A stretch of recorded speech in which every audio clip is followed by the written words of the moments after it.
Well, hello, hello. Okay, if y'all see some black stuff in my teeth, it's because I'm drinking this smoothie and it has blackberries, and like the seeds and the blackberries just like get into your teeth. So disregard, okay? Okay. I want to tell you guys about the court stuff that happened today. But if you are watching this, that means I sent you this link privately. So that means do not share this link. Like unless it's like no, actually just don't share the link. Okay, like the only like 5 or 6 of you that I'm going to be sharing this with, it's probably gonna be like Teresa, and Teresa, you can share this with Peggy, by the way. But Teresa, Peggy, like Patty, Beach Girl, like Him's Nasty, and Mark, and Sharon, and Kim and Juan. Like that. Okay, so probably like 9 people. I think that's pretty much everybody. Oh, and Kristen. And Kristen, I forgot her, and Kristen. So like probably like 10 people total. I'll be sharing this with. So if you're one of the few, just consider yourself part of the group. But I don't want this getting out there because I don't want Eric to know what's my next steps. Okay, so here's what the judge said today. To kind of catch you guys all up, I filed a new injunction, as all of you probably already know because I've already talked to most of all of you.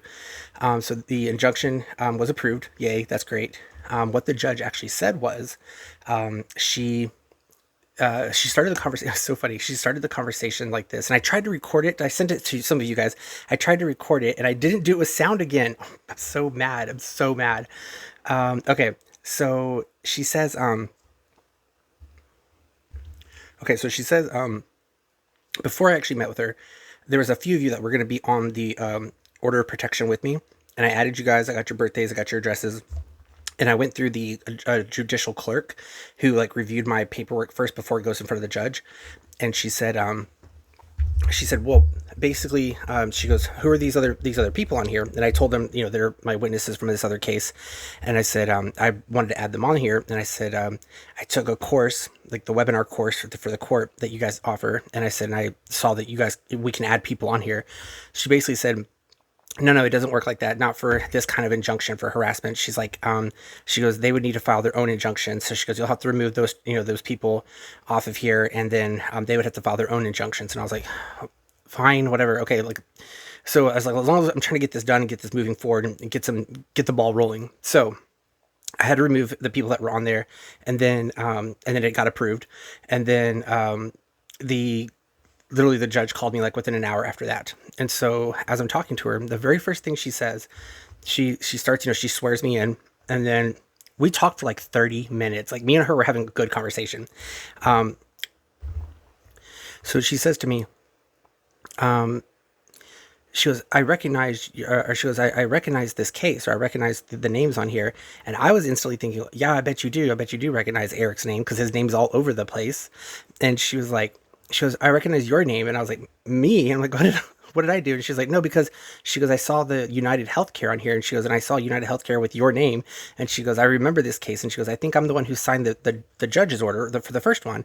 And she goes, so I went back and I looked, and she goes, and I was the first one. And I was like, oh, I said, okay, well, she goes, I'm that same judge. And I was like, okay, well, cool.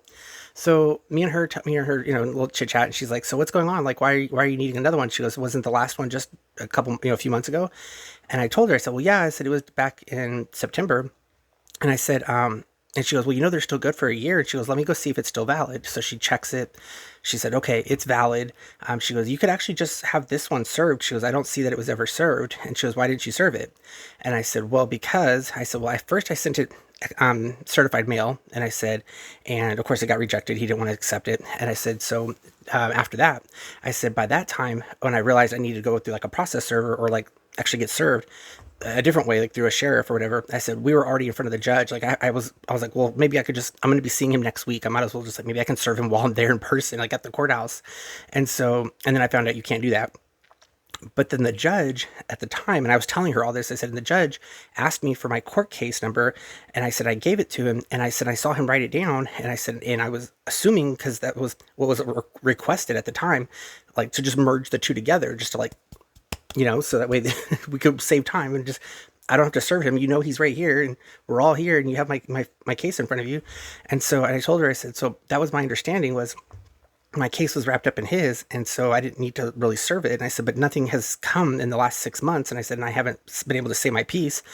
And I said, so because of that, I thought like that was my case was, or my injunction was dead or something at that point. I was like, that's why I went through the court courses, webinar courses, and I did the course to like get my education on how to do a injunction again and see if I could even restart a new one. And I asked a bunch of questions, and so I said, so that's why I started a new one.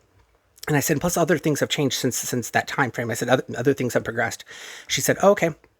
She goes, well, I'll hear that out. And she goes, I'll hear if, what your claims are for now. And she said, and if they're, if you want to use this new one, we can use the new one. She goes, or if you want to use the old one, you can just use the old one. So I told her, I said, okay, well, let's, hear me out first about what the new stuff is. So she goes through my injunction, and then she says, okay, so the first thing you have on here is that, that he's been asking for your home address. And she goes, I can see that both ways. She goes, I can see that maybe he's trying to ask your home address because he wants to serve you papers, or he wants to do this. She's like trying to look at it from his perspective. And she goes, but I could also see that, yeah, you guys are in this court case. And she goes, and he's probably just annoying the heck out of you. And he just wants your home address to harass you. I said, yes. so then she moves on to my next part, which is, she says, okay, the next thing you have on here is that he has been, and I have my old stuff on there from like when he basically called my work and my job. And she asked me, she goes, what, do you have evidence of this, or does your job provide you anything saying he did this? And I said, oh, not only did my job provide me something, I said they've already, since then we've already moved forward. And I said, they've already sent me saying that there's been no findings or evidence of this ever happening, that I never did this, what he's claiming I did. And I said, so they've already closed the investigation at my job. And I said, but I said, I have video of him admitting to this. I said, on camera. I said, so yes. I said, I have evidence of this. She goes, okay, keep that. She goes, you're gonna need that for evidence. And she goes, the next thing you have on here is that he has been making allegations or copyright strikes to YouTube channels, and that it's been impacting you financially. And I said, yeah. I said, I've had to close my YouTube channel or hide it. And I said, for the last several weeks. And I said, and I'm going to continue to do so until this goes through. And so I said, and I said, me and some of my witnesses, and I said, us as a group, I said, we make money off of our YouTube channels, and we ad revenue, and, memberships and whatever else. I said, we reach out to our people, and the people who care about us, and we care about them. I said, we are a community. And I said, and I've had to shut all that down because of threats that he's made. And she goes, well, can you explain what he's done to make you feel that way? And I said, okay. I said, well, the judge goes, I have no idea what a copyright strike is. She goes, can you explain that? And I said, okay. So I had to explain what a copyright strike was to her. And then she said, okay. And then she goes, what's a false copyright strike? So then I had to explain that to her. And I said, well, it's like if somebody is claiming they have ownership, or they're claiming that this video or image or logo is theirs and it's not. And I said, that would be, and you're claiming it is, and you strike a channel or strike a video, you're basically telling that other person, like, hey, that's my property, that's my rights, you can't be using my stuff. And when you do that, you're basically giving them like a punishment, like and I said, when you get 3 of these, you automatically get terminated from YouTube. And I said, and I kind of explained the whole process to her. And so she understood then. And she goes, well, how are you going to prove that he was falsely doing this? And I said, well, I said, I have screenshots of him with the strikes that he was giving all these channels. I said, all like within a week. And I said, oh, so by the way, I think a couple of y'all have sent me proof of this. If anybody else has any proof of these copyright strikes, I would gladly take them. I'll use them as my evidence, and I can utilize them to show proof of this. So if anybody who hasn't shown me this, or if you know somebody who has other evidence of copyright strikes, please let me, or ask around, ask them. It's for a good cause, like it's for Carlos to go to court with for evidence. So if you know somebody that may have these, just please maybe ask them one more time and see if they'll get them to me. But a couple of y'all have already sent them to me. So I told her, I said, I said his name and his name and what he's striking for, and on the video, the timestamps. I said, it's all there. I said, and plus his company name, he sometimes will do it under his company name. And so she goes, okay, good. She was like, keep that for evidence. And then she says, but can you also prove how, what did she say? Something about, I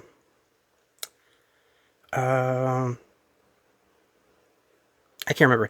Anyways, so then she says, my next point, I guess, or on my injunction.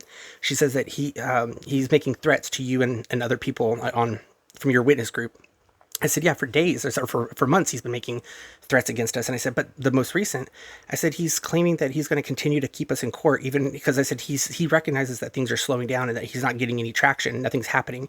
And so I said, because his evidence is mute, it's stupid, it's nothing, there's nothing there. And then she said, I said, but he's told us, he said, if things slow down or if he loses in court, he's just going to take us back to court again. He's going to keep doing this over. And I said, because he gets to file for free while all of us have to crowdfund and ask for help and get support and save up our money to do this. I said, because he just gets to keep doing it over and over. And I said, and so she said, oh, so he's actually said that. And I said, oh yeah, I said, he just plans to keep using the court as a weapon, basically. And so then she's like, okay. And so then she says, and you have evidence of that? I said, yeah, he's each one of us, he talks about each one of us, how he's going to do what he's going to do to us. And I said, and just recently, as of like 2 nights ago, told us he's going to keep us in court because we've lost his company $65,000 and all this crap. So anyways, she was like, okay. And then she asked me one more thing that was kind of important. She said, let me pause. Okay, well, one other thing she did do, she went back and looked at she looked at what the judge for our October 30th court cases. She said, well, what was the result of that? And I said, well, it's still pending. I said, it's still open. And she goes, well, let me go read the minutes to it, or read the docket for whatever. So she pulls it up. She starts reading, basically his injunction against me and mine against him. And then she also reads what the judge had put, and she goes, okay, well, the final orders for this. And she starts reading it out loud. She goes, okay, so y'all agreed that you would not have any communication between each other except for just the court proceedings. And she said, and you guys also agreed that you would not post anything on social media about each other, and that you guys would not talk about the court hearing. And so she goes, and it wasn't just you, it was he also. So like both sides had to do this, and everybody agreed to it, is from what I understand, is how the judge ruled on this. And I said, yes. And so I said, it's been 6 months. And I said, we haven't heard anything. I said, since then. And so then she was like, really? She's like, 6 months? You haven't heard nothing? And I said, no. And so then she goes, and she was, the way she worded it, I don't know her exact words, but she worded it in a way that she's like, almost as if like trying to tell me, like, if it's been 6 months and you haven't heard nothing, and you guys have been sending more stuff in or whatever, she's like, almost like she was like telling me, like, you're not going to hear anything from this job. Like, you're like, this is going to be like, almost like as if like this is a stale case. Like, it's like if there was something of validity, the judge would have already like made a hearing to have you guys come back in and do something, or do something. But she was like, when I told her it had been 6 months and it had been crickets, like nobody's heard nothing about nothing. And I told her that's the reason why I'm doing this, is because nothing has happened, and I want to like still hear, I want my side to be told, I want my evidence to be shown. And she was like, and she goes, oh, well then it sounds like, yeah, you haven't had your say. She's like, well, I'm going to grant this. She goes, based on what you've told me, and it sounds like you have your ducks in a row and you have your, all your evidence. She's like, make sure you save everything. She's like, because these are the things that you're going to need when you go and have to. And she goes, by the way, the hearing will probably be within like 10 days after you do the filing. She said, because he's more than likely going to contest this. She said, based on y'all's history and y'all going back and forth. She says, so you're more than likely he's going to contest this. And then what's going to happen is you're going to have to be in court within 10 days. And she goes, so are you prepared for that? And I said, yeah. I said, I've been prepared for this for months. I said, I have all my evidence. I got them in folders. I got it. And so then she was like, okay. So she goes, well, I'm going to grant this order. And she goes, what do you want me to say for your YouTube channel? And she goes, or for him not to like mess with you. Because that was one of the stipulants of what else I wanted to add to my harassment. I said, I want to make sure that he does not like copyright strike my channel, that he does not mention. She was like, okay, well then that's how I'm going to word it. She was like, that he's not to mention you. He's not allowed to falsely. I'll send it to some of you guys already. It's it's on the second page right above her signature. She says something to the effect of like, actually I could pull it up right here. She says, please hold. Well, now it's going super slow. It says something to the effect of like, like he's not allowed to. Oh, here it is. It says, defendant shall not make false allegations YouTube.com. She kept putting YouTube.com, which is so funny. She goes, YouTube.com regarding plaintiff or plaintiff's channel. And she goes, do you want me to be very specific and like put your channel name and all that stuff? I was like, no, if you could just put like the plaintiff's, because she was like, you could tell she was struggling. Like she didn't understand what a copyright strike was. She didn't understand YouTube in general. And so she goes, do you want me to put other social medias? And I go, no. I say, I only have YouTube. I said, so it won't impact anything else. And so she said, okay, well, I'm going to put that on there. And I said, good, because that's what I wanted, was to make sure that he can't go falsely copyright strike my stuff. And like he'd been threatening everybody else. And so that way, if it does happen, I can show this to YouTube or the court and be like, hello, like he can't be doing this. Like he has a court, that way they could overturn any strikes, hopefully, that I get, if I ever get one. Oh, and that was the other thing she said too. She goes, well, how can you prove that he's been falsely copyright striking stuff? And I told her, I said, because I said, for example, one of my videos, I said, it's just me for 10 seconds. It's just my face with a face mask on. And I said, he copyright striked that. And I said, he doesn't own that. He doesn't own my face. And I said, there was no sound in the video. It was just me with the fan blowing and making my mask blow. I said, there was no sound. I said, for 10 seconds, it was me just looking to the camera. So I said, he false copyright strike that. And I said, he doesn't own that. And so, so I said, so it's those kinds of things that he's doing that are causing us to like worry and to be scared that our channels are gonna be shut down. So after all that, she was like, okay, well, best of luck to you. And like I said, we talked for 30 minutes. She called me at 4:30. We ended like at 5:02. And then I got this paperwork of the order like 2.5 hours later. So somebody was working late at the courthouse, like till 7:30 at night. But anyways, I'm happy. I'm thrilled. I'm glad this is going through. My next course of action or my next plans are to get this served. Like probably I'm going to start looking for, they gave me a few other documents to go through, like how to go through the process of finding a server or process server or sheriff or whatever. So I'm going to go through that. And then I'll probably find somebody middle of this week, beginning of this week, so I can get it served. And then I put in the instructions on the order, like how to find him, because it asks like where his job is and how many hours, where his hours are that he works, and where he'd be located. So I did put in there like the canal at the intersection that he's at, and I did put in there like the hours that he serves food on which days. So I'm hoping it'd be great if they could serve him on his own live. That would be the chef's kiss if I could plan this even any better. So I did purposely put it that way, so that way they're not going to his house. They're going to go hopefully where he's in front of a camera and he'll be filming. So does that make me evil? I'm just so over this dude. Okay. So that's my next step, is to get this served. I'm just little baby steps all the way through this process. I'm not trying to rush it. I'm trying to do this right and do this in order and do this like the way it should have been done from the beginning and not have him intertwined, which is why I don't want this to be shared. I don't want anybody to know about this, because I don't want him to get any word that this is happening, because I want this to be a surprise. Because at the end of the day, I feel like that's my best shot, is to make sure he's unprepared for having this come to him. That way I'm in the power seat. I'm in control of what's going on. Kind of like how he was back in October. He was in the power seat of running the show, and it didn't work out for him. But it's going to work out for me, because I got my ducks in a row and I got my evidence. So, and thank you for those who've tried to help me with the funds for serving or like for filing fees. And some of y'all have asked me if I'm going to do another GoFundMe. I don't want to just yet, because I don't want him to get word of me doing any or asking for help. So I'm trying to do this all under the radar, at least through the serving process. But once it gets served, obviously he's going to know. And then at that time, I plan to open back up my channel, and I will maybe open up a GoFundMe or something. To see if anybody will help. I think that the cost has come down. It was like $367. Teresa, correct me if I'm wrong. It was $367 for us to file, for each one of us, and that was for just to file our responses to Eric. So that wasn't for our court cases. That was just for him, like, because we had to file $360 something. So now that it's our court case, or me, this is in our the ball's in our court now. I have to file another $300 something, but it's gone down like $37, because she said it was only $330, not $367. So hey, I'll save money wherever I can. I'll take it. So and I'm hoping I don't know how he will be able to pay it all back, because he's a charity, but I plan to ask for several things. I plan to ask for, and then like my relief. I want him to be labeled as a vexatious litigant. That's my number one. I want him to be labeled as a vexatious litigant.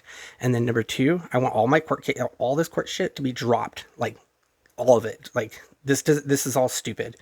And then 3, I want him to repay all these court fees, filing fees, anything we've had to spend out of pocket, go spending money for an Uber to go, or Waymo to go all the way down there to the courthouse, like just stupid stuff. Like I want all that back. Like he needs to pay for all that.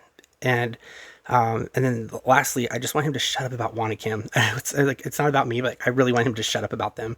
Like he's a lunatic, and honestly I think he's like obsessed with them, like Teresa, Juan, and Kim. I'm so sorry y'all have to go through that, but I really feel like he's just a lunatic and cannot like keep y'all out of his mind. He's like, y'all are living rent free in his mind for every day, every minute of the day.